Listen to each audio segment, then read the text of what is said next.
live.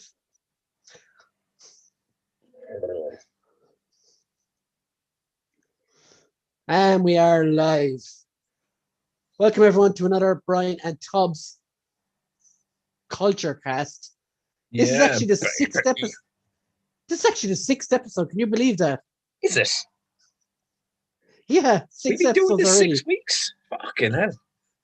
You wouldn't even feel it, like, would you? So, like, we've got a lot of bits and pieces this week. Now, I was wrong. I thought Kong was out on VOD this week, but it's not. It's actually next week.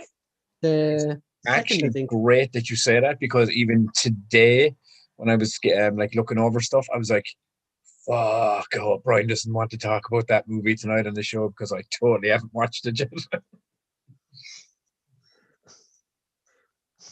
But yeah, like I thought it was out last week, but it's actually out in theaters already in China and stuff. It's like done $131 million already, which is like a pandemic.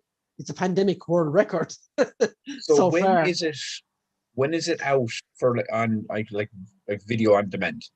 It's dropping for the rest of us on the 2nd. I think it's the Thursday of April. So it's the second or first. First Thursday, is it? First or the second? No, like the actual second day of the month, like. Oh yeah, okay. So like Friday, was it Friday? Thursday or Friday. Yeah, Friday next week, yeah. So yeah, Damien has been in the comments. He says, hi again, Brian and Tubbs. Hi, Damien. Hey, thanks for commenting on the video earlier as well. Yeah, so we've got a fun culture-packed show. Or, well, yeah, non-culture if we're talking about the two of us. So let's cast our knowledge on the culture, Brian. Oh, you didn't say that. That's it. I'm out of here, boy. Yeah, I did. I went there. That was horrible, also glorious. So I'll give you props for that. So, Tubbs, what would you like to start with? I think, should we do the most disappointing top 5 movies first? Just to warm ourselves up.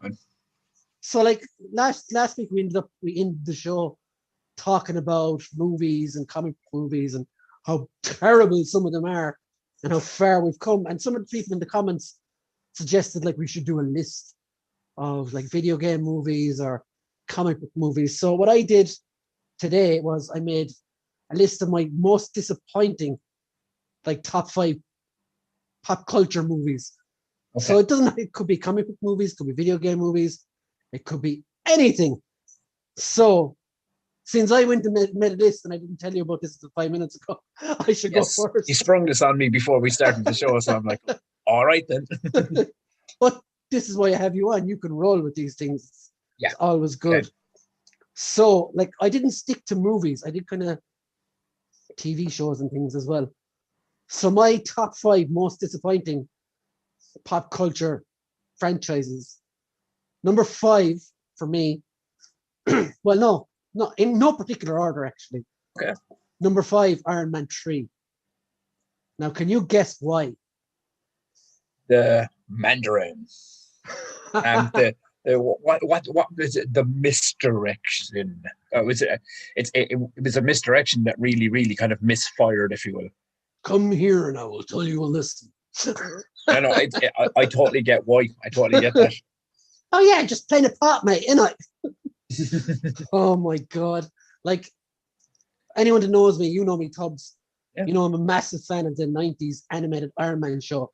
Whereas a lot of people, most people are bigger fans of Spider-Man and the X-Men. But like I love that show because it made the Mandarin a really good villain. Yeah. And when they cast Ben Kingsley, I was super excited because great actor, like. Yeah, and they kind of went with the extremist Mandarin, not the Chinese Mandarin, so it was kind of done up for modern viewers. So it'd be like a Ben Laden type character, which is really cool. And then they did that. Yeah, it was. I mean, not that I hated Iron Man 3, but I genuinely can honestly say I haven't seen it since the first watch. It was Iron Man 3, the Lethal Weapon edition, I thought. Yeah, like I've seen a lot of Marvel movies like multiple times. but I can honestly say Iron Man 3,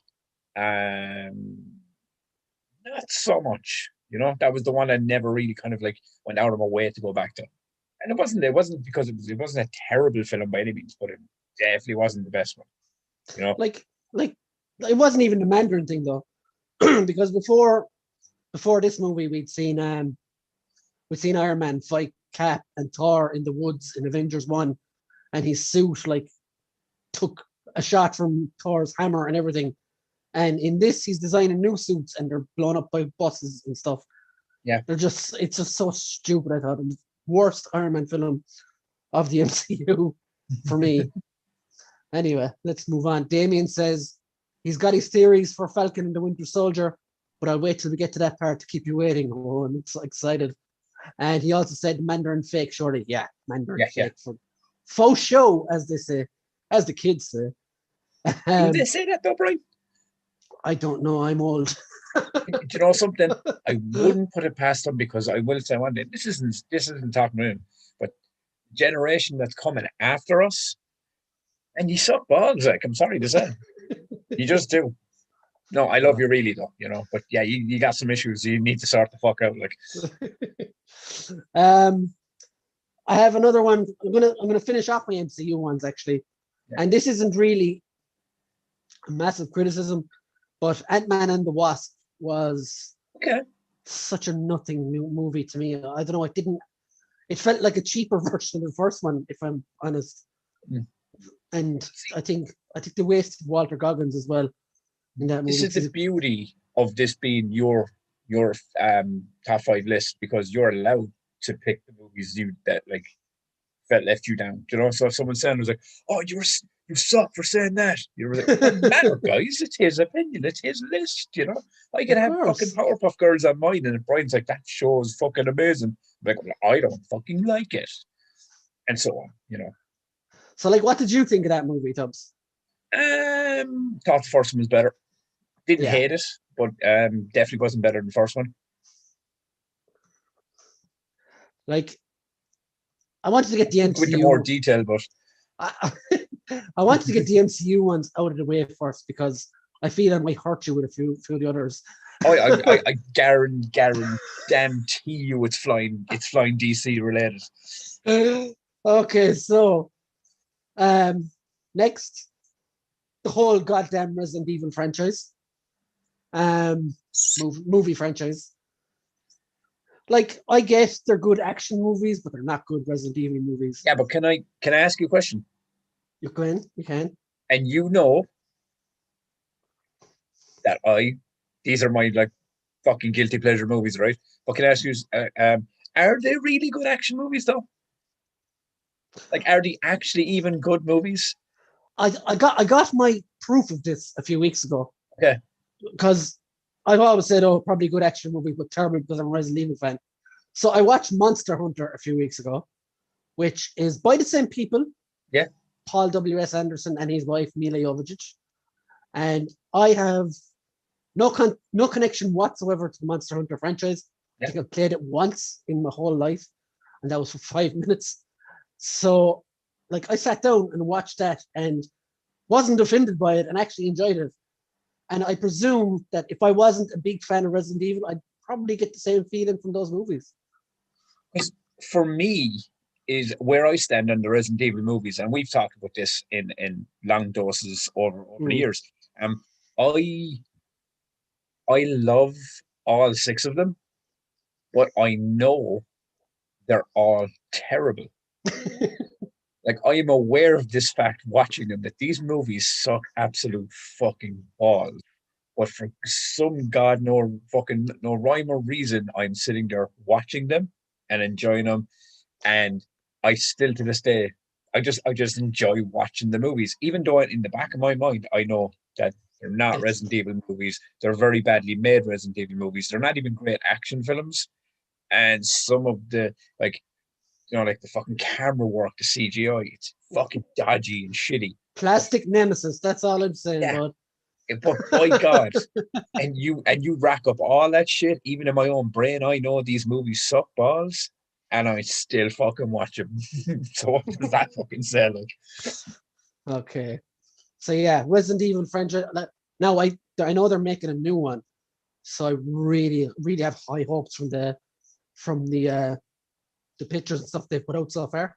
And I mean, So some of the I mean, like I know some of the cast, other cast members I'm not as aware of, but yeah, apparently it's like a hybrid of the first and second game. like what? Yeah, that's what I would worry about. Is a lot of the cast are really well known, so it's I don't hope it isn't another like cheap piece of crap. But I yeah, mean, then again, you know what I mean? I mean, I don't know. Is this being designed to be a franchise player, or is this just being, or is this just like being designed to be a Resident Evil movie that stands alone on its own? well, like everything else, I suppose, if it does well, it'll carry on, you know. Yeah, So, yeah, yeah. Damien Ristori says, I like Iron Man 3, but my fave is actually Iron Man 2. Original scene with Whiplash killing guards that was cut from the final version was brutal. Yes, I can truthfully say I saw it, but it was quickly taken down on YouTube. I actually had heard of that, actually. I've never seen it myself. I'd love to see it, though. But Mickey Rourke I was... I really enjoyed Whiplash, I did too. even though Mickey Rourke himself hated the role and hated the fact that he did the movie. Apparently, Oh, but I actually thought he was mega pissed about it, his fucking role being cut to shit. yeah. So I mean, we've seen that happen in comic book movies before, haven't we, Brian? Yeah. Mick Holohan says, hello all. Still sad about Luxembourg, Brian. No, Mick, I've moved on. It's just football. Ireland are terrible anyway. So. Oh, was there a sports game on, Brian? No. Well, Ireland didn't take part anyway. Yeah, let's move on from that. Sports. Yeah, Tubbs isn't a sports guy. Oh, yeah, I'm a sports guy, man. It's just I've been really, really, really shitty soccer fan that doesn't watch soccer anymore. You know? Yeah, right. Okay, It's a soccer or rugby. I can't even remember. No, my fourth pick is The Walking Dead from season 7 onwards. Okay. Has just been a trash fire since I've actually now officially stopped watching it for the first time. I haven't watched. I mean, I would just say, I mean, just for the sake of the fact that it's heading into the final season, you might as well just watch it out now since you've watched 10 seasons of it. I can only take so much of Daryl going around grunting at the trees. It's just terrible. Yeah, I mean, my hope now is that the fact that it's the final season coming up, after this 6 episode section that's out at the moment. My hope is that they just kind of just go like, you know what, find the season, just go balls to the fucking wall and kill everyone. You know? Yeah, like I remember at one stage I was enjoying that show so much. I was like, yeah, the guy that plays Daryl, he'd be an awesome Ghost Rider. And I'd be like, Jesus God, no, he's the last person I'd want to be Ghost Rider nowadays. I mean, different franchise, different director, different team, and all that kind of shit. Could very well, you could very well see Norman Reedus as Ghost Rider, man. You know, no, I mean, no. if he's playing Ghost Rider, he's probably not going to be around a lot of trees, so there's probably not going to be a lot of grunting. So yeah, his head's going to be on fire. Of course, it's going to be grunting. I happen to love him in Walking Dead. I'm a really big Daryl fan. I think his character is really fucking cool, and he's fucking very complex as well. There's a lot more going on in the background that you don't see with his character. He's just a shit. He's just a shit Michael Rooker anyway. So he is Baby Rooker, right? To be fair, the weirdo of the brothers. And Tubbs, my number 5 most disappointing comic book movie is Batman versus Superman. Now you always say to me, You're such a Marvel guy. You're such a Marvel guy. Man, I loved Man of Steel, and I was buzzing for this movie, and I was never And you loved Justice League as well. To be fair, man. But that's not what I'm saying here. Yeah. I was never so bored in my whole life when I watched that fucking Batman versus Superman first time in the cinema. Yeah, it was a massive, massive disappointment to me. I mean, you know why I loved it so much. It's not even being a DC fan. It's because I got to see in my mind anyway. I got to see 2 of my favorite DC comic books play out on screen. Good, bad, or indifferent. That's what it did for me. So I came out of it going, oh my gosh, Dark Knight Returns and Dead of Superman and all these kind of elements that were attached to it. Like, and you know, and sorry, spoilers, because if you haven't seen the movie right now, don't fucking blame me. You know, you had time. There's a new one just after coming out. Well, But a new one that's 5 years old, but yeah. no, but I'll be honest about it. I mean, like, in, out of all of the DC movies, that I'm probably surprised that that's the one that got the top 5 or the spot there outside of like Suicide Squad and the other ones there. Well, I'll explain that, like, because Suicide Squad, I'd read the comics and stuff as well. And the first time I watched it, I enjoyed it. It wasn't until I overanalyzed it that I ended up hating it. Yeah. But I loved Man of Steel. I liked Wonder Woman. Just the first time I watched Batman versus Superman, I was so happy that Ben Affleck got cast as Batman, and it just ended up being so boring. Like I'll give you one thing, right? The last 15 minutes when Wonder Woman shows up, it was brilliant. Even though Zod was cave troll from Lord of the Rings, or Doomsday, was a cave troll from Lord of the Rings. Look, all jokes aside, I do really, really wish that they had saved that whole element for like a Man of Steel 2 or something, where it became the whole thing was about him and Doomsday. I would have preferred that, because then just do Man of Steel 2 instead of Batman versus Superman, and then introduce them within the movie, and then you have your the Death of Superman movie right there. It's the thing we talked to death though many times. Yeah. DC trying to run with one leg, trying to catch up to Marvel, basically. Which they shouldn't be doing. I've said it before. And it goes back to the whole. You remember, like, obviously, the whole world knows about it. The whole Joss Whedon controversy with the Justice League, and the Warner Brothers execs going, we need you to Marvelize it. We needed you to make it more Marvel. And we've talked about it. Like, DC isn't Marvel, and Marvel's not DC. They're two completely different types and kind of styles of comic books.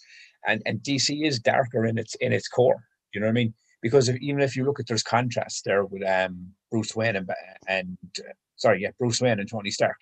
They're both billionaires. They're both like superheroes that kind of create their own. Like, they run off of none of them have superpowers, but they run off their own tech, and they've created a persona. But the difference is Tony Stark is charismatic and is flamboyant. Tony Stark is a much bigger asshole in the comics than I know that legit asshole. Like, very much so. But what I'm saying about Bruce Wayne is Bruce Wayne is a broken, psychologically fucking damaged human.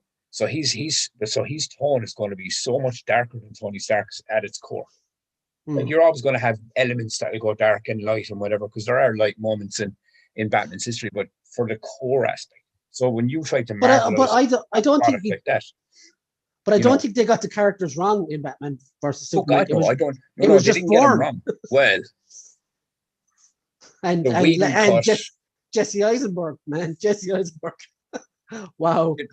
Do you know what I like? The red coats are coming. But what I did like about the new Justice League movie is like he's only one scene in it, and I reckon Snyder had said to him, is like, do you know when you're playing next, just tone it down a bit. Because he seemed a little more relaxed in the role. How do we start talking about Justice League? No, we're on about DC. Well, we have to. It has to coincide in, because it's part of the Batman versus Superman. Arc. No, but I'm just talking about, like, when I first watched it. When you first saw it, just to read the comments there before they all leave once they realize we're talking about DC again. Yeah, sorry, buddy. Sorry. I goes on rants. I'm joking. After 6 weeks, you should be well used to me by now. Mick said to you, Tubbs, best you don't know, Tubbs, about football and stuff. He also said Crow sequels were awful. There's a shout and a half. There's never anyone going to top Brendan Lee anyway. So yeah.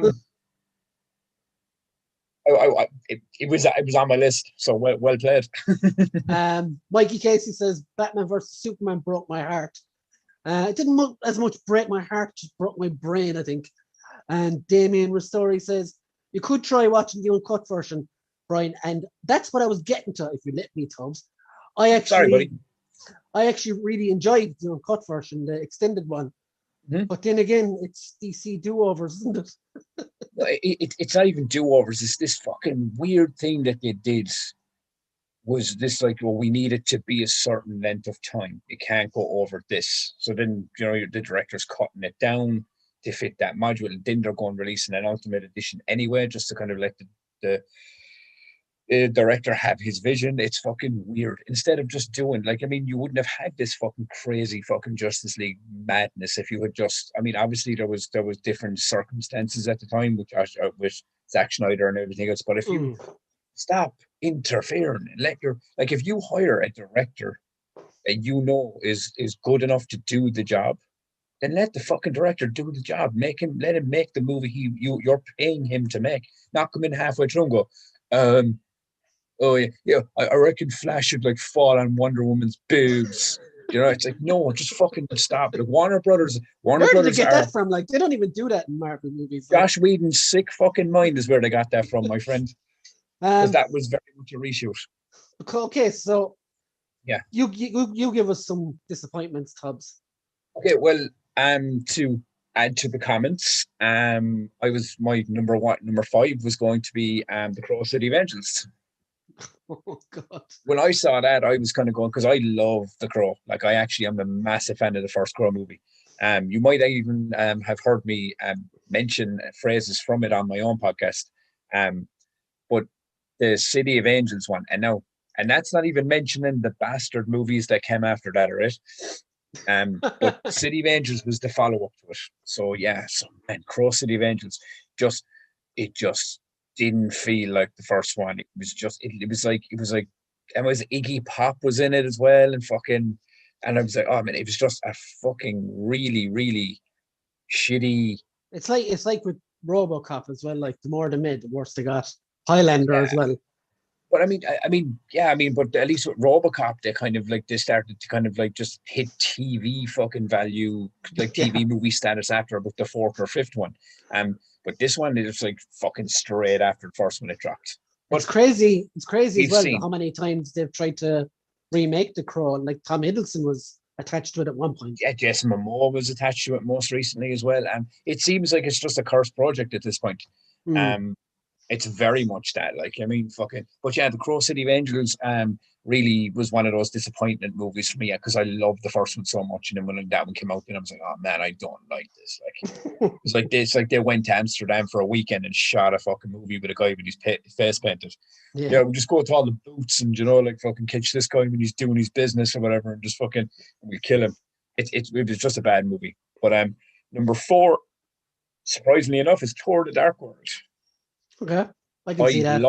I loved elements of it, but overall, it's one of my least favorite. Once the MCU movies, but it's one of my least favorite Thor films out of the 3. It's the one that I would look at and go like, I dislike that most out of the 3. Now, as I said, it's not my least favorite movie of all time. I still enjoyed it, but I enjoyed Thor 1 and Ragnarok way more. And I know people that hated Ragnarok, which is weird how just the fact it always lands on people's tastes and things like that, I think about Ragnarok though. A lot of people wanted it to be a lot more serious, and the jokes kind of take away in parts. But I really loved it. After 20 plus movies of Marvel, and don't get me wrong, this is like, and I'm a DC fan, massive DC fan, and I'll even say this. Where people say like, oh, Marvel's too jokey. Marvel's always just too, fun and childish. Dude, they killed they killed half their fucking cast in Infinity War and made us all cry. They went fucking balls deep on that shit. And then and Endgame made it fucking worse for us all. So they, that shit got heavy, man. I think we need to tell the viewers about your reaction to Thanos stabbing Tony Stark. Yeah, I lost my shit and nearly cried. I don't give a fuck. I'll say it out loud. I think the noise was. And if anyone knows Paddy Murphy, you can ask him to verify this. I actually yelped. I was like, I genuinely thought it was game over there, and I was so fucking pissed off, and I was not coming back for Endgame. I was like, I'm done. I don't want to fucking watch this franchise anymore. How dare you kill my Tony Stark? But you know what I mean? But that's my point, is as much as Marvel gets the stick of being too jokey and too kiddish all the time during their presentation, Man, they've had heavy fucking moments in their shit. But for me, Ragnarok, I thought Ragnarok fucking was so good for its comedy. I just thought it was Taika Waititi and the whole boys. They just made a good fucking movie. It was a good fucking film. But Thor: The Dark World, for some reason, I don't know what it was. It's just about the, like as I said, I always say this: 100 people could be sitting there going, "Man, you're fucking wrong. That was awesome." And if I am, I am. But it didn't hit me where I felt, it should have. Okay, hitting the third movie, 2017's Justice League. I was not a fan, as you know, and this isn't the Zack Snyder version. This is the first version that came out in 2017. I remember coming out of that fucking cinema going, man, what the fuck did I just watch? Like, I was so pissed off. I was so annoyed. It just felt like, I mean, because you know me, I'm a massive Man of Steel fan. I really, really enjoyed Batman versus Superman. The Ultimate Edition is much better. You should go watch that, right? You have seen that. Yeah, you have. Yeah, there you go. Damien said in the comments as well. But for when I watched the 2017 Justice League, well, actually, no, I'm going to rebrand it. It's the Justice League because that's what it was, right? When I watched it, I remember coming out going, "How that doesn't even feel like it's tied." But it didn't even feel like it was tied to the first two movies. Like, it didn't feel, and I don't mean in story, I mean in tone and presentation. It just didn't feel like it was the same. It just, as what I was joking about a minute ago, is it seemed like they tried to marvelize it, and it just didn't work. They cut too much out, and you saw, obviously, and we've had that conversation on the last show as well about the Justice League, so I'm not going to go into mad crazy detail about it, but they had 4 hours to tell that story, and it was a much more cathartic, thought out process. It was a much better film. The Justice League from 2017 was genuinely, I mean, it fell on its feet from being a Frankenstein monster, to be fair, because it is that thing of there was a movie shot. No, but there was a movie shot, but then they got another director in to finish and edit, and then he started to tinker with it and put in his own things, take things out. And you know yourself, if you've got an entire thing built and you start taking out screws, what's that going to happen? It's going to fall apart. Yeah, and that's exactly what happened with that one. Going to have her screw loose. Exactly, man. Exactly. I mean, and now I'm kind of fucking stumped for my last two picks. I'll give you a chance to think. I'll read out some comments. Go on, read out some comments. Damien said about Lex Luthor. Lex Luthor should have been called the Riddler or the Mad Hatter, not Lex. I agree. And Mick said, great soundtracks are the only thing good with the Crow movie sequels. Yeah, I mean, and even soundtracks are pretty okay. Like, but the movies, they were fucking terrible. Like, genuinely fucking bad. Like, shocking bad. When was the last time you saw Across the Adventures? Oh, years ago, man.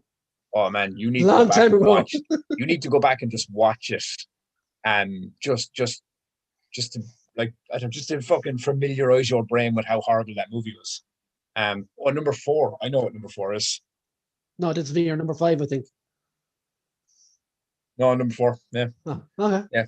I'll only go with 4 because, as I said, you sprung this on me 5 minutes before the show. Okay, we'll go with my last pick. Mortal Kombat Annihilation. Oh, wow. Oh man, I was so fucking pumped for this movie when this was coming out, because obviously, the first one that came out in the 90s, I don't give a fuck what anyone says. That film was badass, and I fucking still watch it to this day, and it fucking has a killer soundtrack, and it's fucking awesome fights. It was a great fucking movie. And then, obviously, because you hear, there's a sequel, Annihilation, it's me more of the characters we love in this. Fuck me. So this thing die on its fucking shield, and I don't mean it died protecting someone. It died on its fucking back because it was stabbed in its chest. Like, nobody even went out of its way to stab this thing in its back because it was so bad. They were like, no, turn around, motherfucker. I want you to see this knife going in because you deserve it. It was so fucking bad. The acting was terrible. CGI was rubbish. Like, I don't know how they managed to hold on to Robin Shue as Liu Kang, like, because he must have read that script and realistically, wasn't there only 2 of the original cast? It was him, and there was a different guy playing Raiden. It was James Remar, wasn't it? Yeah, because I think I remember watching an interview. I think there was a thing of where like Christopher Lambert, it's Christopher Lambert, wasn't it, the Highlander? Yeah, he was in the Yeah. first one. Yeah. He stated that it was like a scheduling conflict. He probably read the script and was like, "Oh, this noise," And Bridget Nielsen apparently was the same thing. She couldn't get out of a schedule or something, something like that. So it was like fucking. Was it the girl that played Kitana? So was in the second one. Because Katana and Liu Kang were the only two originals. Because if no, sorry, actually, yeah. It was her because she fought Sindel at the end. Because did you see what they? Because you remember Johnny Cage, right? He gets killed like within the first like 2 minutes of the movie. As I said, sorry with spoilers, lads, but if you haven't seen it, it came out in the 90s, But apparently the actor that played him in the first movie read the script and he was only in the first 2 minutes and he was like, I'm not coming back for this. Like, there's no way I'm coming back for 2 minutes. So they got another actor that was very close to what he looked like, just so they could kill him on screen. I was like, oh, man, that's fucking crazy. Like, and the reason I brought up Mortal Kombat is because you, on Brian's Action Figure Reviews, reviewed Sub-Zero that was actually in Mortal Kombat Annihilation without the mask. Oh yeah, he did actually. Yeah, Koi Lang. Yeah, Koi Lang. Yeah. So yeah, there's my picks, man. Who knows? Koi Lang might be in the new Mortal Kombat, aka Koi Lang. I don't know. But anyway, do you know something? There's a theory for you. We don't work for the Mortal Kombat people. We don't know about the movie. We haven't seen it, like all of yourselves. I think it's more Scorpion than it is Sub-Zero. Yeah, we'll see. Definitely a connection to either one of those two. That's the main thing. This Cole character definitely has a lineage to one of the two.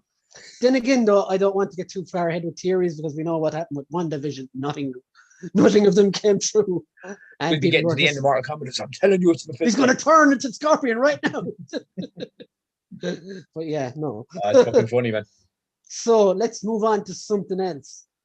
Yeah. I started watching Invincible this weekend. Okay. Yeah.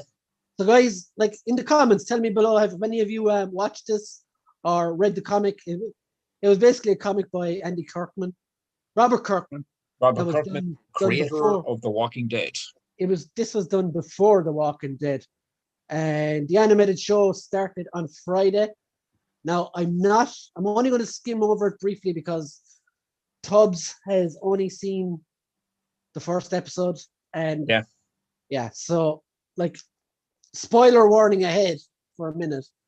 Yeah, I've only seen the first 20 minutes of it. I'm going to get the fucking shit spoiled out of it. No, like anyone that has watched The Boys on Amazon Prime will absolutely love this. It's like an adult version of the Justice League done right. Sorry. Yeah, I mean, from what I've seen of it so far, it genuinely does seem like Kirkman took his favorite superheroes, and not even from just DC, and some Marvel as well. Mainly DC, it seems, but it created alternate characteristics and like parodies. Yeah, basically like parodies of them in a lot of ways. Fucking J.K. Simmons is like the main character. He's like Omni-Man. He can actually that's who he plays. He can actually do anything. So yes. Like he's basically like Superman multiplied by 1,000 in this. He's invincible. Oh, it said the tagline. And it's about his son who is just learning. I presume it's like a teenager thing when they get their hormones, not kind of like X-Men. He's just getting his powers and he's learning how to use them. And there's like a murder happens in the first episode. Well, the multiple murder happened in the first episode. And it's kind of set to the backdrop of that where we're trying to figure out what's going on. And it's really savage viewing. Like, this isn't a spoiler really, but there is a massively violent, brutal, like most violent scene I've seen in a comic book or in an animated show in a long time at the end of the first episode. And it's just worth it to watch that alone. And how many episodes is currently out? Well, they dropped the first 3, and I think it's going to be one weekly then afterwards. Okay. And now what shocked me was when I went to start watching it earlier today, which realistically I should have fucking really started watching this thing and got the 3 Well, we have episodes lives done. as well, you know. So But I mean, I didn't get to it until today, but so I only got like 20 something minutes in. But I was shocked that like they're 47 to 49 minutes long episodes. yeah, I thought I they was were like, only going to be Jesus 20 Christ, minutes. these are because you know yourself, because we've watched there's so many cartoons out now, man. It's fucking on Netflix and fucking Amazon Prime and Disney and all that kind of stuff, and they all range in and around the 20 to like 35-minute mark. I thought like, oh shit, Jesus, they'll be kind of like like half-hour kind of episodes. Oh, I was fucking now. If they had been shorter episodes, I probably would have gotten 1 or 2 done, you know.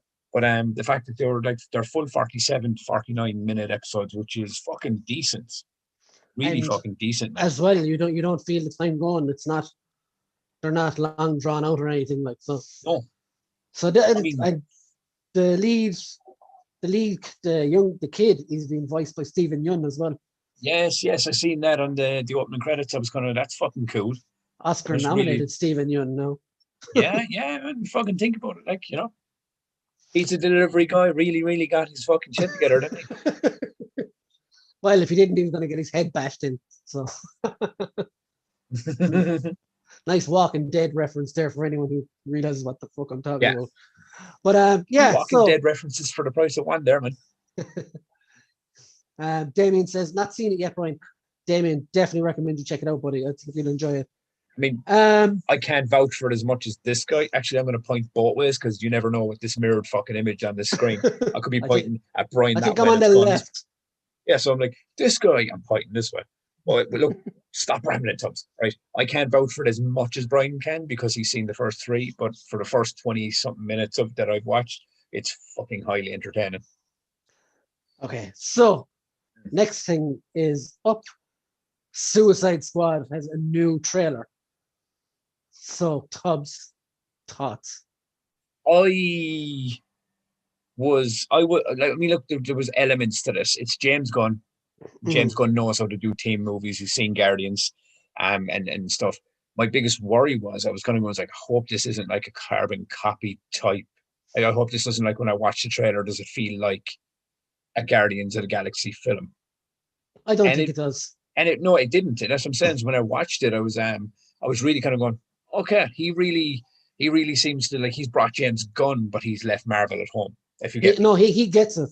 I think he does. He gets it. I mean, the list of characters he's chosen for this, like he could have went and he could have just done like Deadshot. He could have done, like fucking brought back Slipknot, from the first one, like and just made that team. Well, Slipknot died in the first 10 minutes, didn't he?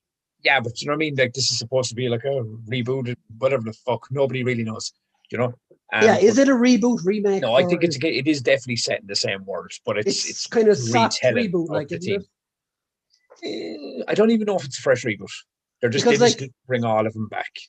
They've all the same actors and everything. I would say it's continuation. It is definitely continuation. It's definitely within the same universe as the DCU. It's definitely attached to it, but I don't know. Will they like reference it all over the place, or will they just like do one of those throwaway like they're like, oh, back on the last mission this happened, and then they move on. Just But I think Suicide Squad anyway has all been kind of a revolving door of characters anyway. Yes, because they're all. So it's in the name. They're all like. And they can be replaced. But it's on the poster. Do you know what I mean? Don't get too attached. It like, and there's a reason there's 17 members of the Justice League being put into this movie because it's an R. I think it's got an R rated.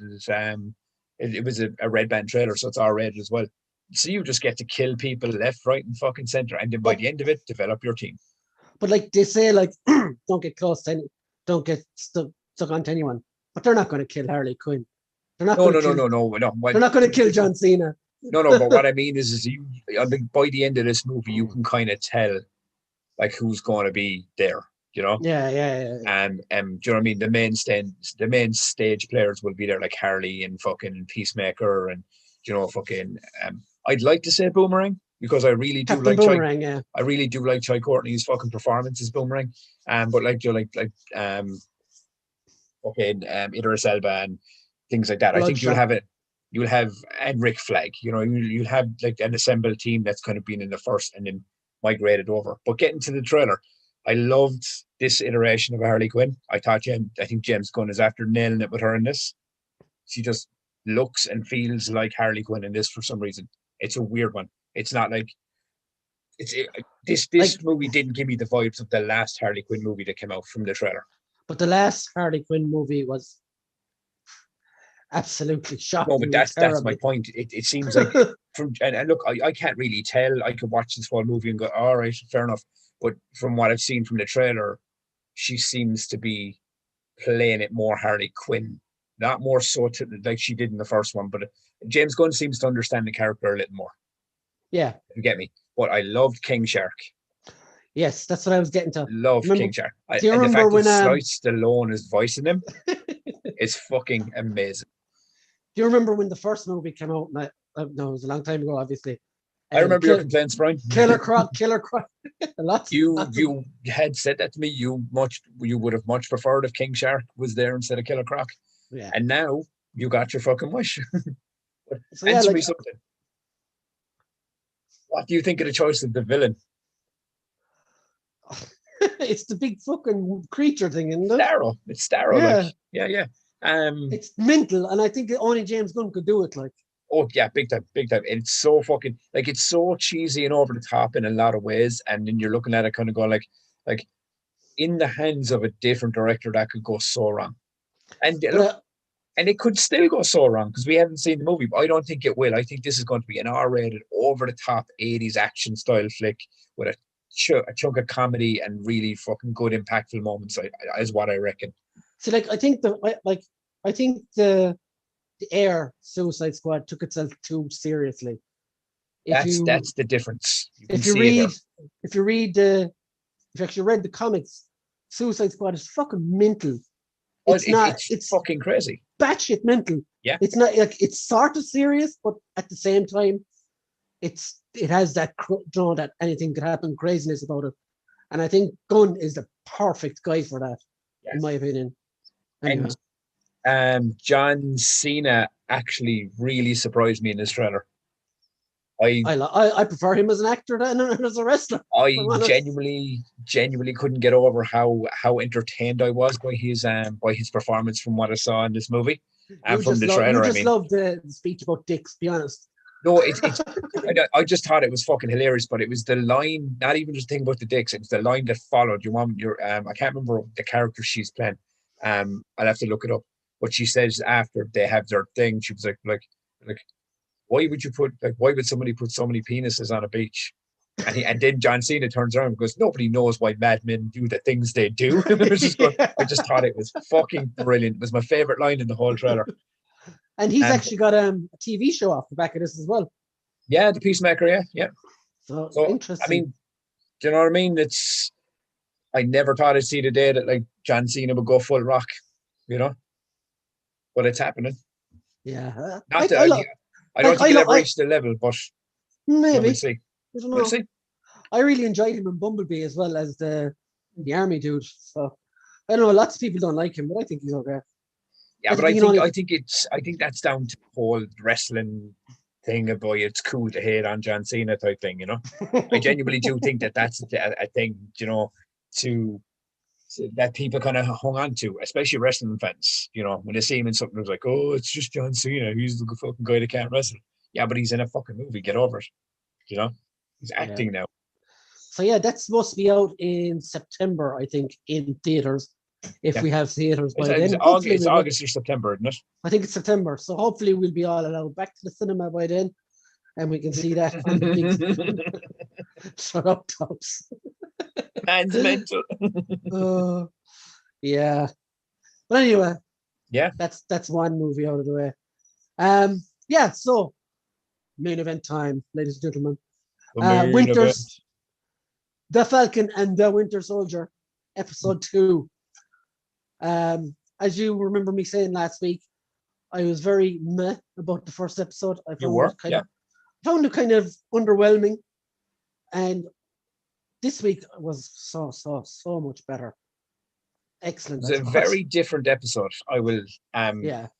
This yeah, this had a lot of moments that really, really engaged me. One massive takeaway I came away from this episode with was I absolutely hate the new Captain America. Such a fucking well, then it's working. Exactly. I'm supposed to hate him because he is a douchebag, but he's such a douche, man. And then fucking like it's so weird. Wyatt Russell that plays him. He's like a fucking head off his father. Man, in certain shots, it was like looking at a young Kurt Russell, but at the same time, he has the most punchable face I've ever seen in my life. It's probably why he was cast as the US agent. But my God, like I just like half the time I'm looking at him going like, man, I'd love to punch you in the fucking forehead. Like you just have one of those faces that like you just want to hit, you know. And yeah, also, hold on a second. I want to show you something here. Okay. If you can. Now, did you know? Did you know? Okay. Did you know that Captain America also plays football on the weekend? Can you see that? Oh my God. Actually, it looks like him, doesn't he? Yeah, Harry Kane from Spurs. Fucking hell. And now you know why he's so hateable. Oh man, now I'm never gonna be able to unsee that shit. I'd be like Harry Kane's or fucking okay, that's fucking sucks balls. Yeah. I did love the scene where Bucky just turns to Sam and says, let's just take the shield back. Let's just take it off him. Yeah. And he was like, man, you can't just go in and you can't just come walk up on a guy and take what he has or something. I'm gonna go like, I'm paraphrasing, that's probably not what he said. But yeah, it was the fact that Bucky was like, I love their dynamic in this, by the way. Sam and Bucky's dynamic. In this is really fucking good. And that entire sequence on the trailers on the highway, that was fucking mint. That was really cool. Like, so let's just go into the comments for a sec. Yeah. Damien's been bursting to get this theory out, so here we go. What? Maybe just maybe my theory about Zola could be a possibility. As far as behind the scenes manipulators go, more Batroc too. We all love to speculate characters. Mikey Casey says big Homelander vibes of US agent. Now, like before we go into all the speculating and the comic stuff, yeah. What I loved, and it was really on the nose in this episode, was how the cops treated Falcon. Was fucked up, and it's noticed. And sorry, just to jump in on you there, I've noticed it in 2 weeks in a row. There's been a very, very it's been very heavy on the black and white division. Have you noticed that? Even with the scene in the bank from the first episode, now we've got the scene where it's not even, they didn't even come up to Sam. They were like, they said to Bucky, "Is he bothering you? Is he bothering you?" Yeah. Yeah, I was like, "Oh man." But even before that, the child on the street goes, "Hey, you're the Black Falcon." He's like, well, I loved his comeback. Do I call you Black Kid? Yeah, it was like, "Oh, he got you." It was cool. It was cool, man. But yeah, but they do seem to be leaning really heavy into that in this show, don't they? But I like that as well. It's more a racial divide, like it's a more realistic approach, I suppose. I wasn't a fan, man. It made me think with my brain. I didn't like it.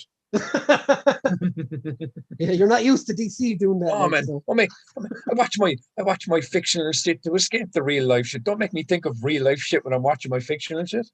But like just to go back to John Walker, like I really liked the video at the start. He was getting when he was doing the interview and stuff. I love the video of him doing all the flinging the shield and stuff. Yeah. I wonder, does he have powers already? See, this is where I was kind of thinking to myself. Do you see where the serum and all this is, where like all the other kind of the flag smashers? Yeah. You don't like that name, do you? Sorry, I'm 2 episodes in and I am still not on board with that name. I'm not a fan. I'm not a fan of it at all. Change it, call it fucking something else. Flag smashers just did not sit with me at all. But look, that's just a little nitpick.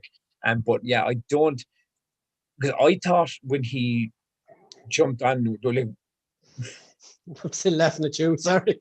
I'm sorry. No, but I thought when he jumped onto the top of the truck on the highway, and he was like throwing the shield at people and bringing it back and catching it. I was thinking, like, oh, is he already does he have the same like abilities as Bucky? Like, is he like one of the super soldiers? And then it just seemed like he got his ass handed to him. Do you know what I mean? Very quickly. But then again, there was 8 super soldiers on that truck. Yeah, but then there was moments there it didn't seem like he did have superpowers. He could be holding back as well. Yeah, but then I was kind of I was weird. I mean, I don't know, man. I love the fact that I don't like him because I'm not supposed to like him, because I'm attached to Bucky and Sam, obviously, you know, with the whole and that thing, and that's why the show is working, because you're supposed to feel that way towards him, because he's not your Captain America. He's just this asshole that's donning the suit, because we know it's eventually going to go a different direction. Well, I hope it does anyway. But you just don't know. But yeah, I just want to see someone. I just want to see. I hope Bucky punches him in the face. Like, I hope that's his character arc. He's always like giving it the welly, and I'm Captain America, and then Bucky punches him with his Wakanda arm, and then like just shatters his entire face. And then he just like like they have no Captain America. Like that scene as well. You know, when they're in the interrogation room with the therapist. Yes. Now I know it was kind of played for laughs a bit, but I really liked when they were like, that wasn't your shield to give away, kind of thing. Yeah. It seemed to me as if Bucky was almost jealous of not being given the shield. But I didn't get that from it. What I got from that was, I think, and I mean, I could be wrong. I think you could be right on the whole thing. Is he is mad at Sam for giving away the shield and enjoy the fact that it was Steve's. But I think it's and this is coming from both sides.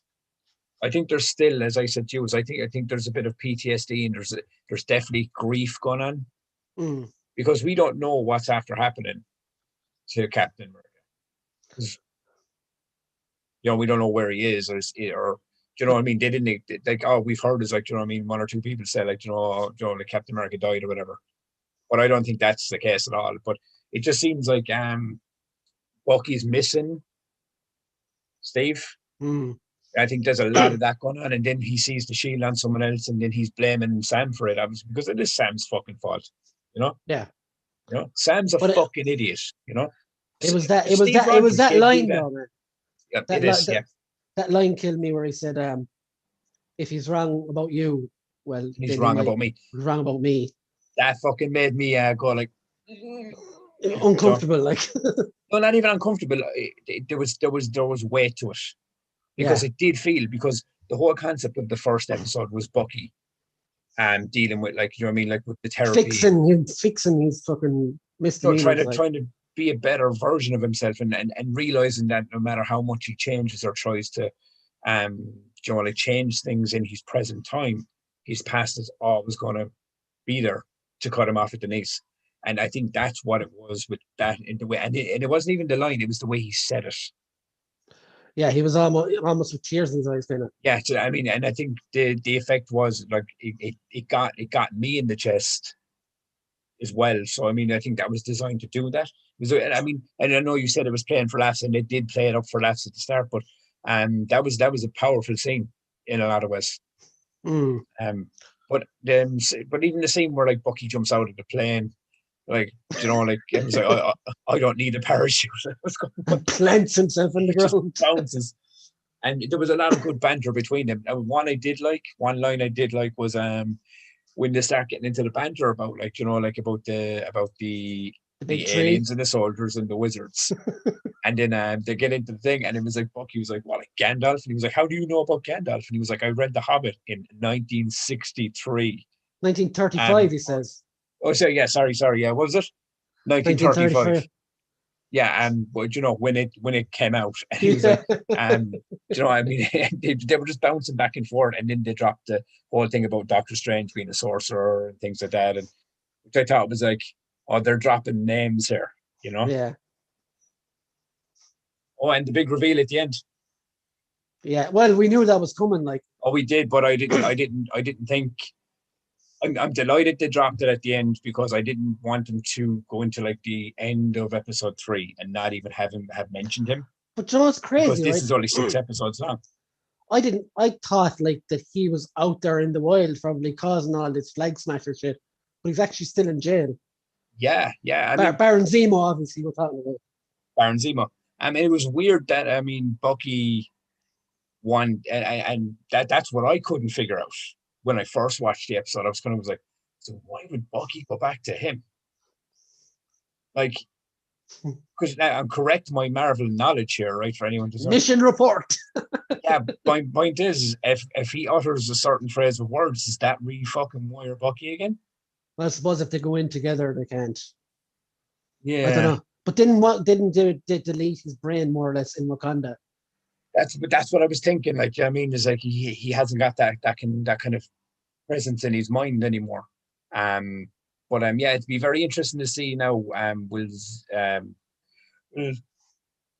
Baron Zemo be kind of, will he be on the side of right or wrong? Because I do think it'll come down to, now, as I said, I don't have a clue. I'm already going to theorize. I do think it'll come down to the new Captain America and Sam at the end. Maybe. I reckon it'll head that direction. But for me personally, man, and I'm always going to say it, I know everyone wants Sam to have the shield and be the new Captain America, and because it happened in the comics, and I fucking want that for Bucky. Bucky seems like he needs that way more than Sam does. You know? I don't know. Like, I think you see as well, the flag smashers, they're not exactly bad guys either, are they? They're not. And this is the thing. Because there's some organization hunting them as well. Yeah. And I'm wondering, right? This is my big theory. I'm wondering, is the same person that's behind the new Captain America and Hodgkins, he's the guy with him, Battlestar, I think his name is. Is that the same guy that's trying to hunt them down as well as whatever they're doing? I mean, like, I think Zemo, when he gets out, is just he's going to be an anarchist and he's going to try and take on everyone. Or, he still has like shit. I mean, it's weird because you look back at the end of Civil War and you're kind of like, who did he have severe beef left with? Like, you know, because he didn't go in like, I mean, then he went to prison or whatever, but he didn't go in and go like, oh, well, I'm all, you know, he was ready. He was going to kill himself. So, yes. So now he's probably angry that he didn't get to do that. You know? Or then again, a couple of years in prison, maybe a little bit of self-reflection, and he might end up helping them. I don't know. It'll be very interesting to see the dynamic. The one takeaway I did take away from this episode was the new Captain America is a fucking asshole. He has pure fucking Carol Danvers fucking vibes about him. Oh, wow. Here's our weekly Miss Marvel. Fucking hell. I can't. Oh, that was my fucking fifth pick, and I never got to talk about it. I probably would have ranted for an hour if I did anyway. We can do that at the end, but we'll stick with Captain America for now. Captain fucking Marvel. Damien Ristori says, for the future, I'd absolutely love to see either a new Captain America movie or Falcon and Winter Soldier Season 2 with the Serpent Society as antagonist. Yeah, that's class. And that's... Now, on your point there, do you know WandaVision? Yeah. Yeah, but like, I think when you look at these shows, WandaVision is one of those shows, the way it was designed, the way it flowed, and the way it kind of went from start to finish, is only a show you can only do once. It's a gimmick, yeah. It is very much that gimmick show. Falcon and the Winter Soldier is very much a show you could do seasons of. And same with Hawkeye. I think with Loki and WandaVision, they're kind of one-shots, but a lot of them you could do a few. Like. Yeah, these ones, because, you know, I mean, I won't say they're more grounded in reality, you know, but they're more grounded in that action kind of espionage type scenarios. You know what I mean? Built within the Marvel universe, so they could definitely get a season 2. Mikey Casey says, I wonder did Zemo get blipped and have to continue his life sentence, or was he in prison throughout the blip? Jeez, yeah, I hadn't even thought of that. Mikey Casey, and that is a fucking good question. Yeah, that's not even a question, that's a statement, but you know what I mean. That's fucking Christ, I never even thought of that, dude. You know, like when you think of like the side characters in these movies, like how many of them blipped out as well. Shit, Mikey Casey, well played, man. Yeah, there's your actual now that I think of it, now that you think of it, Mikey, there's your motivation for Zemo. Pissed off that he missed 5 years of his life because of the Avengers meddling in cosmic affairs or some shit like that. Yeah. Oh, Mikey, I'm well impressed with that one. On the absolute ball. So Tom's like, also there was some new like side characters added as well. They went to see the new characters from the comics. They went to see Isaiah Bradley, who was the old dude. In the comics, he was Captain America in the 50s. Yes, he was. Now, correct me if I'm wrong, because I'm probably wrong on this. Was he the first Captain America? I think after Steve disappeared. I think I could be wrong now myself. I'm not 100% sure. I mean, I might have read it wrong. Anyone in the comments that knows that, I thought they were saying is Isaiah Bradley, isn't it? Yeah. Yeah, that he was like the first Captain America, or something like that. But he was also like the Black Captain America. Mm. Do you know what I mean? Yeah. So I remember seeing that, and I was kind of going, "That's fucking cool." And then when I saw him, then I was kind of going, "Oh." I'd like to see a series of him fighting the Winter Soldier back in the 50s. That'd be fucking awesome, I think. See, I mean, these shows open up so many fucking doors, man. You know, they really do. There's so many different directions you can go with them, like. And of course, then his grandson Eli Bradley is the Patriot, who is another one of the Young Avengers. Oh my! So okay, listen to me a second here. So, all right, with WandaVision, you had two kids. You have her two kids. You have Cassie Lang and Hawkeye. What's her name? The Hawkeye show. Kate Bishop from Hawkeye. Kate Bishop. And Eli from this. So do you think, now, I mean, obviously I don't know what to think, but do you think they are using, and then you have Kamala Khan. Yeah, Kamala Khan, yeah, as well. Yeah, Kamala Khan, yeah. Do you think they're using the TV shows to subtly set up the Young Avengers? I'd say so, yeah, definitely. Instead of like introducing them in the movies, they're doing it through the shows. So when they do pop up, people will already be established with them. On Taurus. Yeah. I don't know, will he be in it though? Yeah, but he could be like the Nightwing. You know, he's a kid, but he's older. But like in in Ant-Man 3, Kang is going to be the villain in that. And there is a version of Kang that is the Conqueror? Kang the Conqueror, yeah, he's in Ant-Man 3. And there is a version of him in the comics that is Iron Lad that is in the Young Avengers as well. Okay. So I don't know. Yeah. Now, could be interesting, you know. Yeah, man, fucking Kang the Conqueror and Iron Man 3. So they're definitely going quantum verse, like full. Oh yeah, it's called Ant-Man and Mad Quantumania or something. It's called. Have you noticed that like all these movies, not all these movies, but you have the Eternals, which I'm assuming is going to bring Thanos back, right? Yeah, Ant-Man and the Wasp in Quantumania is the. But in the Eternals, they're going to have to bring Thanos back for that movie, right? Because I'm assuming the Eternals is going to be set before. Yeah, there's going to be a young Thanos in that, I would say. Yeah, so you have a young Thanos in that. Yeah, so I reckon like, when you're looking at this, you have the Eternals, you have Multiverse of Madness, you have the Quantumania movie. There's a lot of fucking around through different like hallways and holes to get to different fucking multiverse Earths, and you know. So yeah, I mean, we are definitely on the cusp of getting our hands on some new toys very, very soon. You know. Dynamic. You reminded me of something. You reminded me of something actually for in a few minutes. Go on. Yeah. No, go on. Say what you were saying. No. So I just think that like by the time, because I mean I always thought that Doctor Strange 2 was out before Spider-Man, but I've obviously was wrong on that. And Spider-Man's out in November or December of this year, as it stands. December, I think, yeah, for Christmas. December, yeah, because it's set at Christmas. So obviously, whatever happens in that also leads into the Multiverse of Madness. So you have the one, yeah. So you're I mean, by the end of the year, you're already going to see a lot more grounds of things kind of moving towards that time frame.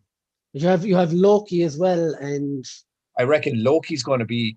I mean, look, but then again, I also heard that like apparently Kevin Feige said that like there's not going to be any high stakes in the TV shows because they're not really like attached to the movies for 100%. They're just there to kind of give the stories more filler. And I was like, that's a stupid thing if that's true. I don't think it is no, because I don't think that's true either. I don't think that's a true thing at all. I think because if you watched WandaVision, there's a lot of weight going into the movie side of things now. Mm. Like that was all that like, was a massive kind of like arc to move forward into like the Marvel movies. You know what I mean? Like there's seeds being planted everywhere. If you look at Zemo as well, right? Yeah. Zemo is in the Thunderbolts as well. And some people's what's the word, theories are that Thunderbolt Ross is behind the Captain America because he's obsessed with the super soldier serum as is. Yeah. So he he becomes the Red Hulk in the comics. So like that could be the. Did you not know that? No. Something just popped into my fucking brain that I read the other day about Tim Roth. Yeah, I heard about him as well. What show is he supposed to be attached to? I don't know yet. Because he's definitely attached to one of these shows. I would love to see Abomination come back. If it was this one, even better. This is my point. I'm wondering, do we get to see Abomination in The Winter Soldier? How crazy would that be? I mean, that could be your fucking. I mean, as I said, but then again, though, She-Hulk is coming out as well, so it could be that one.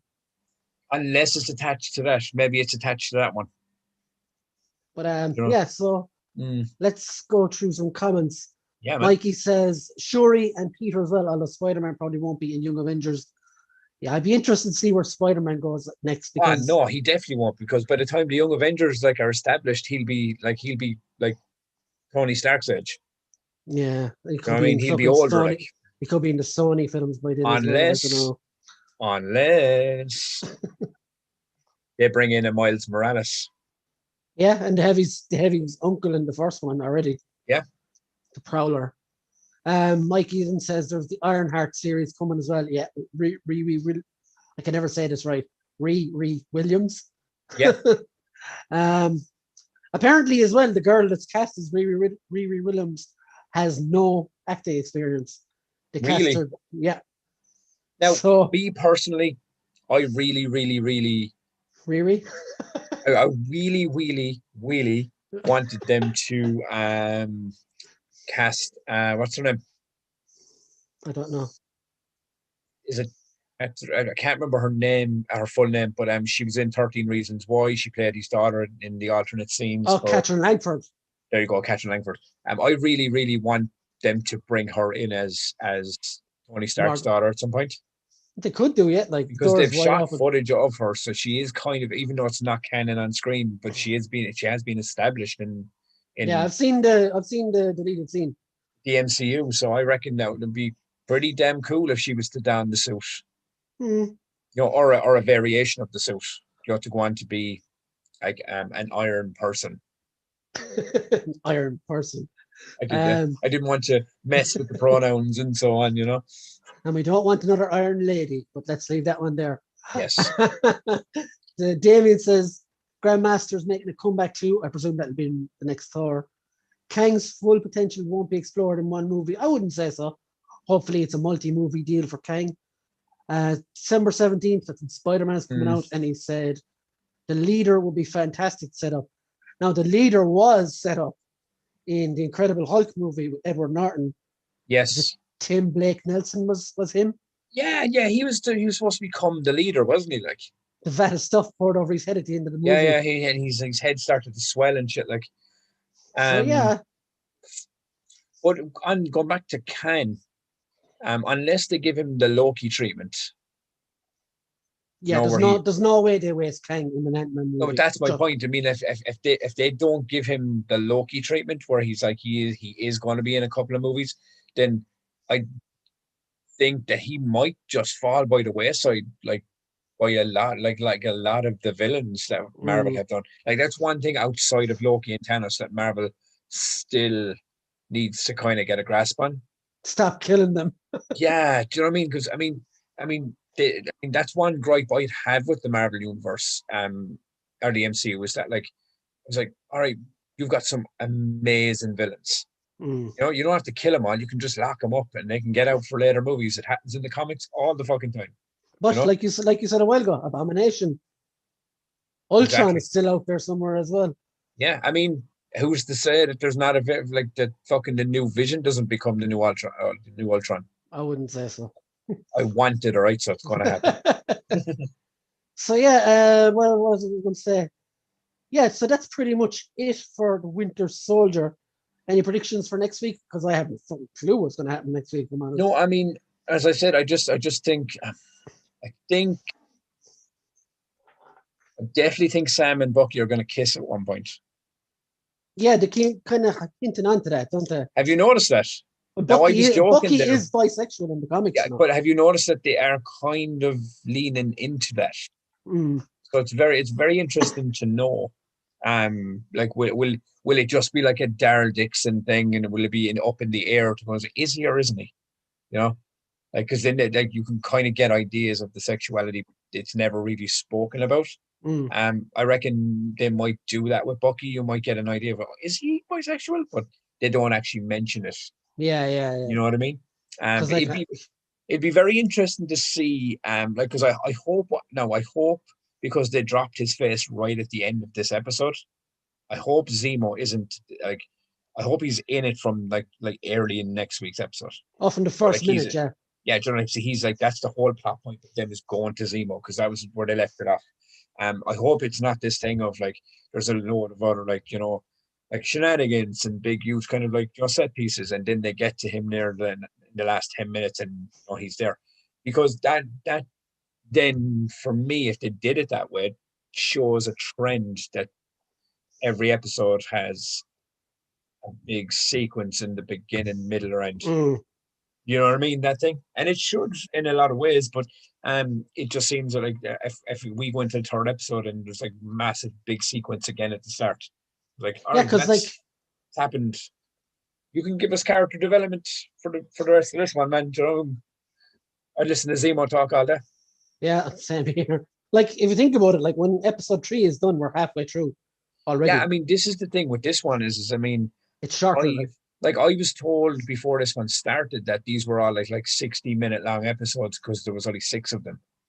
Well, there are 50-minute long, so yeah, 49 to 50-minute long episodes. But as you said, by next week we're halfway through this season.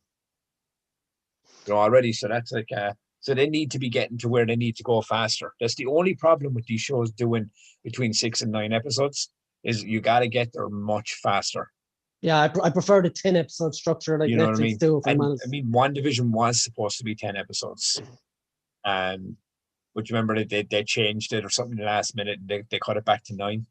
Was it? I don't think it was. Apparently, yeah. Did you watch the behind the scenes episode? I watched bits of it. They mentioned it on that, that they had a 10-episode structure, but there's some I don't know if it was scheduling or if it was something else, but it messed with the dynamic right at the end. And they had to crush. I think it was 7, 8, and 9, or something. I didn't. It was all the 4 episodes had to be pushed into 3. So, but yeah, I still loved it. In the comics, Mikey says, I'd say US Agent and Battlestar will get their hands on the serum and fuck shit up. And yeah, like I don't know if they not already got it. I don't know. I just kind of want the US soldier or the US agent to fuck off. Like, it's not even the actor. It's not even like Wyatt Russell. I'm lying. It is. It's the very same as Captain Marvel. I fucking hate fucking Brie Larson, and I really, really just want to punch Wyatt fucking Russell's face. Oh my god! I'm taking personal notes. You know what, Tubbs? Do you know what would be the ultimate insult for you, Tubbs? Yeah. For Wyatt Russell and Brie Larson to have a child, right? and that child to grow up and be cast as the next Superman. Dude, why you got to shit all over my day, like? We've lost him now. Why you got to shit all over my day? And then you could have a twin sister, and she could play a female version of Batman. No, I mean, but all jokes aside, I mean, look, everyone that's been listening to my podcast or any podcast I've ever done with Brian in regards to Marvel or anything, I just dislike Brie Larson. You know, her face annoys me. So yeah, but yeah, it's just, I mean, but look, at the same time, the fact that I want to punch Wyatt Russell's face every time he comes on screen means he's doing his fucking job, or his face is perfect for that role. Who knows? And to be honest, like I kind of liked him at the start when he I liked him at the beginning of the episode when he was in the locker room. And I was going, maybe he's not such a bad guy. But I was quickly fucking turned around in that one, wasn't I? Because he's a fucking asshole. I saw someone on Twitter saying, you know, the way he was like rehearsing lines or whatever. Yeah. They said, well, Chris Evans wouldn't do that. He'd just go out and say what came out of his heart. Because you want to know why? Because he was naturally Captain America.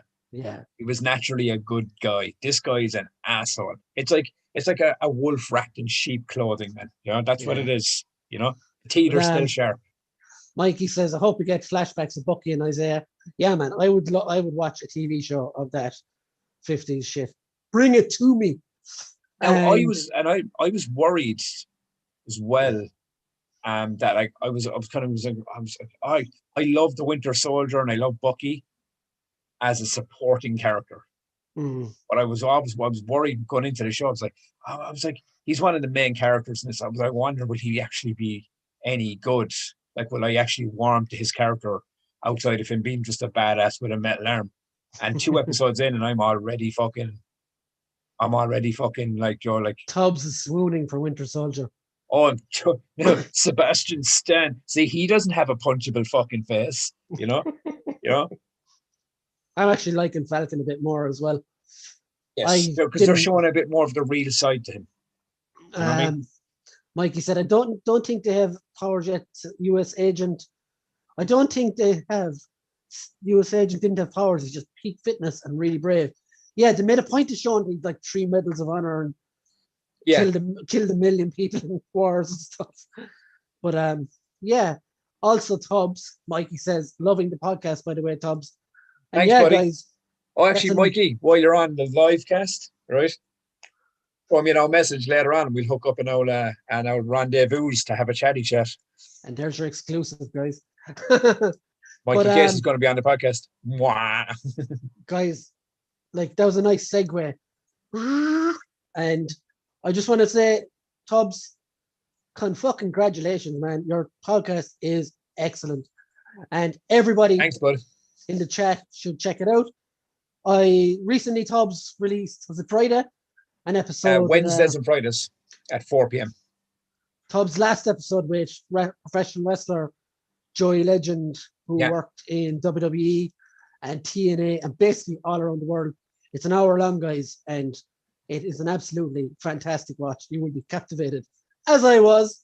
Thanks, not just saying that because I'm a friend, but yeah, honestly, it's a great interview. And as I said to you before you ever started, you have the gift of the gab, so it's good to see you're using it. Who fucking knew? Who knew after fucking years of acting and years of friendship that fucking talking was my superpower, like, you know? And listening, actually. So surprisingly enough, I'm getting much better at it. But it was weird because on Friday's episode with Joey Legend, I found, obviously I was nervous at the start of it because, you know, dude's been like, he's fucking 30-year professional pro wrestler, like it's like been in the business a long time. But it's when he started talking about like the WWF stuff and TNA and Jeff Jarrett and Joe training Edge and Christian and things like that. I genuinely was so intrigued.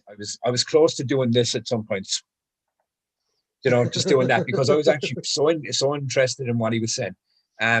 But the concept of the podcast in general, and I said this to you, man, is the way I looked at it when I started it, and to be fair, I've always stated this from day one, it would never have happened if not for Brian O'Regan pushing me out the door to do it. So thank you for that, buddy.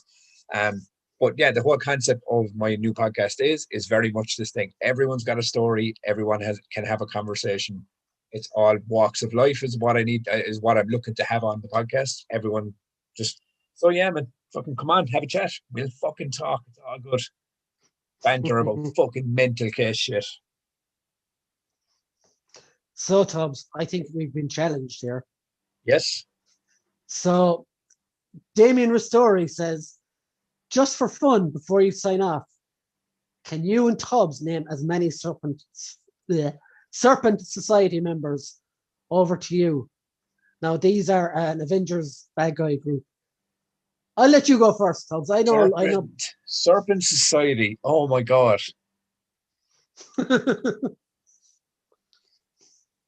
I'm pulling a complete blank on this one.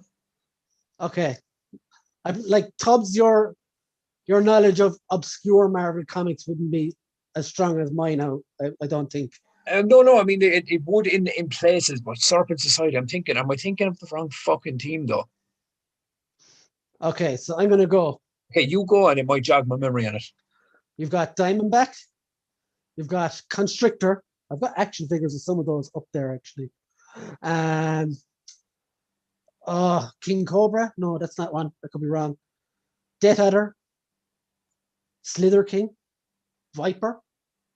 I think that's all I can think of off the top of my head anyway. But yeah. They're Avengers villains, basically. Bushmaster is another one. Bushmaster? Not what you think, Tubbs. Oh man, I mean, like, let's be honest, right? Copperhead, possibly. I don't know. Oh, I know Copperhead. Okay. See, now it's starting to jig. I don't think Copperhead is one. I'm just naming out snakes at this stage. Yeah, Copperhead, no. Okay, so yeah, I'm. Damien, how did I do? Yeah, Brian totally won that one because I went blank on that one.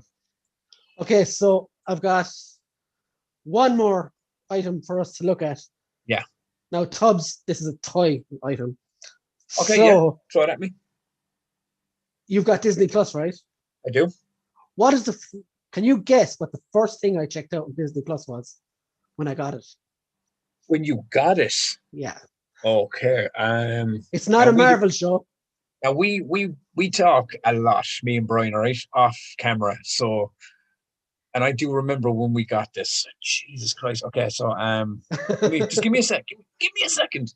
I'll give you a hint. It's a cartoon, basically. Anyway.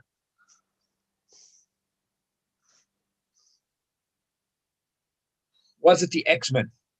No, I just said it wasn't Marvel. Okay, it wasn't Marvel. All right. Darkwing Duck? No, but close. Yeah. Well, sort of close, but anyway. But it's in that ballpark, yeah. So, NECA Toys got a new license this weekend. Wait. Gargoyles? That's the one. There we go. Yes. So, NECA Toys got the Gargoyles license this week. This one, like, you know, when pictures. Okay. I have pictures in a minute. But like when you do like these wish lists of what figure line would you love to hear made? Yes. And the Gargoyles is one that always comes up and you think, they just look cool. It'll never get made, it's going to be on a wish list. But NECA Toys. Now I was actually awake at 4 o'clock in the morning the other day, scanning on my phone because I couldn't sleep, and this came up on NECA's Twitter. If you give me a sec. You see that? Man, that looks so good. Goliath. Now, what are we talking price range here for one of these? It's going to be like $32, so about 40 euros. Is that all? I was expecting that to be way bigger, man. So like comes with 2 face plates, serious face and angry face. And they're 8 inches tall, 12-inch wingspan. Comes with the book. And do you remember this from the show, the jalapeno? Yeah, I do. Even that, like.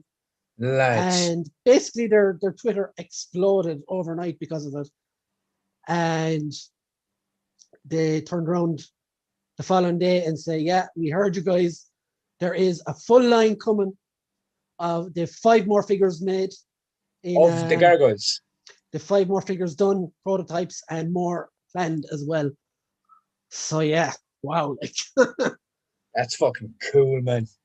genuine now. No, I'm genuinely looking at that one going, that's some pretty fucking slick fucking looking toys.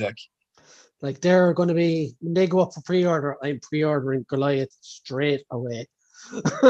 No. Yeah, let me know actually when that goes up, because I'd actually be very interested in getting that one. He's Yeah, actually pretty fucking cool. When I got Disney Plus first, I was like, oh, you kind of know what's on it. Yeah. Then I saw Gargoyles. I was like, oh my God, I haven't seen that in years.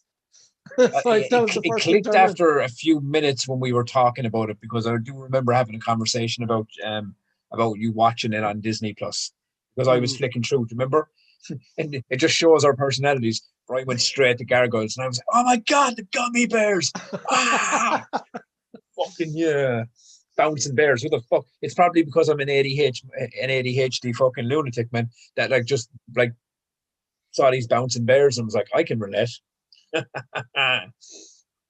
But Damien says King Cobra, yep. Bushmaster, Cottonmouth, Rattler, Slither, Puff Adder, Sidewinder. Geez, there is a lot. Rock Python. Oh my God, how did I forget Rock Python? Don't feel bad that you forgot that. I couldn't fucking think of a single one of them. And so many more. You did fine. Thanks, man. You're going to have to come up with like a question like this every week when it comes to the end of the podcast, just to test our brains when they're just about dead. Yes. But yeah, so next week we will have Kong versus Godzilla. That's out next week. And I will make sure that I have watched it before we get on the podcast. We'll have Invincible episode 4. Well, 2, 3, and 4 for Tubbs. 2, 3, and 4, yeah. And Winter Soldier episode 3. So yeah, plenty to talk about. And I suppose any new tidbits that pop up around the pop culture world throughout the week.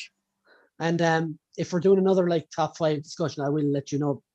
Let me know in advance so I can really kind of more than 5 minutes in here, maybe 6 minutes. Well, I mean, to be fair, you put me on the spot and I got 4 out within a few minutes. I actually raffled off 4, and then the 5th one happened near the end because I hate. Oh no, you knocked it out of the park. Yes. But yeah, guys, thanks for joining us as always.